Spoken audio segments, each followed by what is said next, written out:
আগের পর্বে আমরা মানকুণ্ডু আর চন্দননগরের কয়েকটা ঠাকুর দেখে স্ট্যান্ডের ধারে পৌঁছে গেছিলাম, আর এখন সেই রাস্তা ধরে এগিয়ে যাচ্ছি উর্দিবাজার চাউলপুট্টি অর্থাৎ আদিমার ঠাকুরগুলো দেখতে।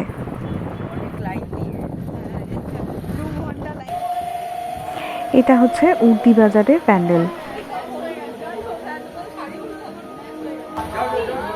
গাছ দিয়ে প্যান্ডেল বানানো হয়েছে, প্রচুর গাছ বিভিন্ন রকমারি।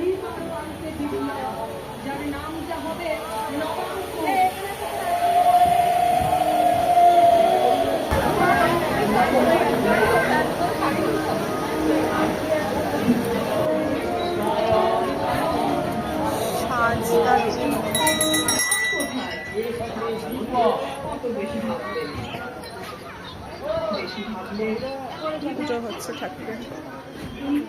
আদিমা হচ্ছে চন্দননগরের সব থেকে পুরনো মা জগদ্ধাত্রী, আনুমানিক 300 বছরের পুরনো। তো এখানে প্যান্ডেল হয় না, দালানের মধ্যে পুজো। আদিমাকে দেখা যাচ্ছে, কাছে নিয়ে যাবো।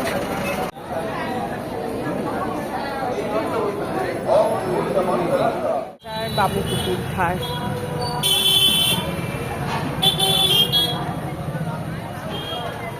এখানে একটা জঙ্গল বেসড থিমের উপরে প্যান্ডেল করেছে, যে মোগলি।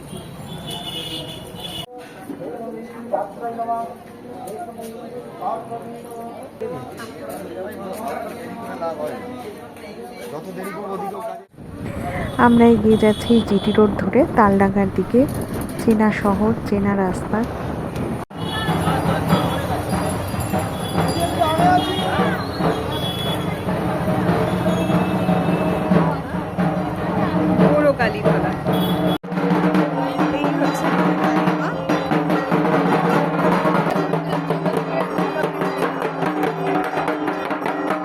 এখানে মায়ের ডাকের সাথে ছোটা ভীম করা আছে।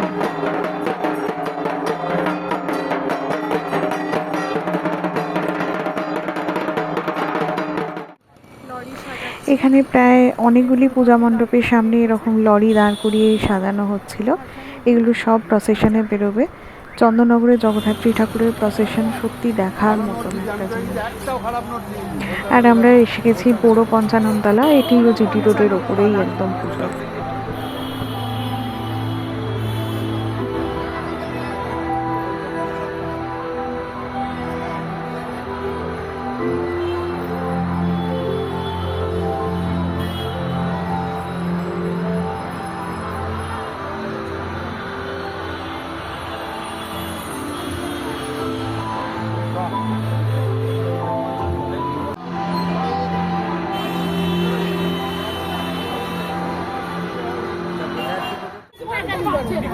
উত্তরাঞ্চল অর্থাৎ সন্তান সংঘের পুজো। এটা আমরা আমাদের একদম বাড়ির কাছে।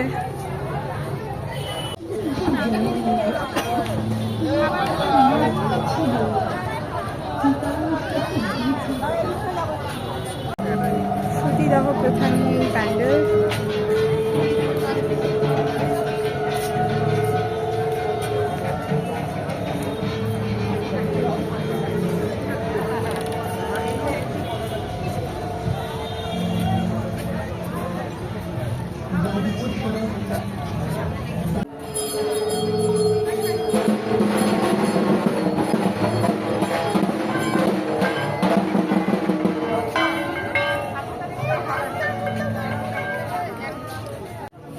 আর এখানে মায়ের কুমারী পূজা হচ্ছে, আর দেখতেই পাচ্ছ ছোট্ট কুমারী মা বসে বসে পা দোলাচ্ছে।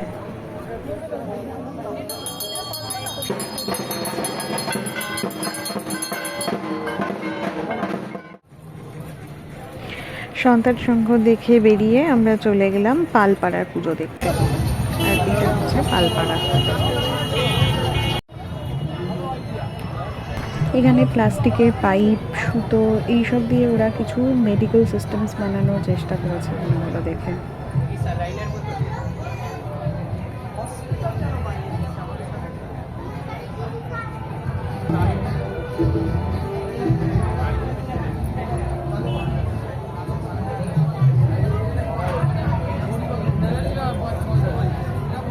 দেখা নাই। মানে র্যামটা কত সুন্দর লাগছে দেখো।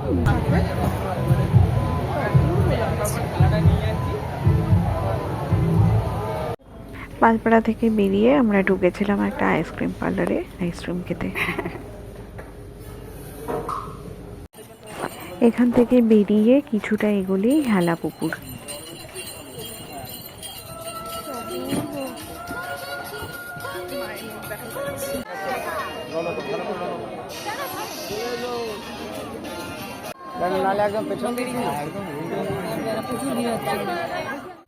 ওই রাস্তা দিয়ে আরেকটু এগুলি বিদ্যালঙ্কারের পুজো। এখানেও আগে বিশাল বড় প্যান্ডেল হতো, কিন্তু এখন এখানে দালান বানিয়ে নেওয়া হয়েছে, তার মধ্যেই ঠাকুরের পুজো হয়। রাস্তাটা দেখে কি চিনতে পারছো আমরা কোথায় এসেছি? এটা হচ্ছে বাগবাজারের পুজো। বাগবাজারের এই রাস্তায় প্রত্যেক বছর আলপনার প্রতিযোগিতা বসে। প্রায় 350-র ওপর প্রতিযোগী আলপনা প্রতিযোগিতায় অংশগ্রহণ করে এবং সেখান থেকে সেরা আলপনা বাছাই করে তাকে পুরস্কৃত করা হয়। এগুলো হচ্ছে ফটকঘোড়া পূজা মণ্ডপের প্রসেশনের লরি। অন্য সব পূজা মণ্ডপ এলইডি লাইটের দিকে গেলেও ফটকঘোড়া এখনও টুনি লাইটের গাড়ি করে থাকে। আর এই প্রতিমা হলো ফটকঘোড়া। ফটকঘোড়া দেখে বেরোলেই মধ্যাঞ্চল ও খুলিশানির পুজো দেখতে পাওয়া যায়। যদিও আমরা প্রচণ্ড ভিড়ের কারণে আর যাইনি। আর এইখানে চলে এসেছি চন্দননগর স্টেশনের অন্যদিকে কলপুকুর ধারে পুজোতে। এইটা দেখেই আমরা ফেরার ট্রেন ধরি। আর এখানেই শেষ হলো আমাদের এবছরের মতো চন্দননগরের পুজো পরিক্রমা। আশা করি মা জগদ্ধাত্রী সকলকে ভালো রাখবেন, যেন আগামী বছর আবার আসতে পারি আমাদের প্রাণের শহর চন্দননগরে।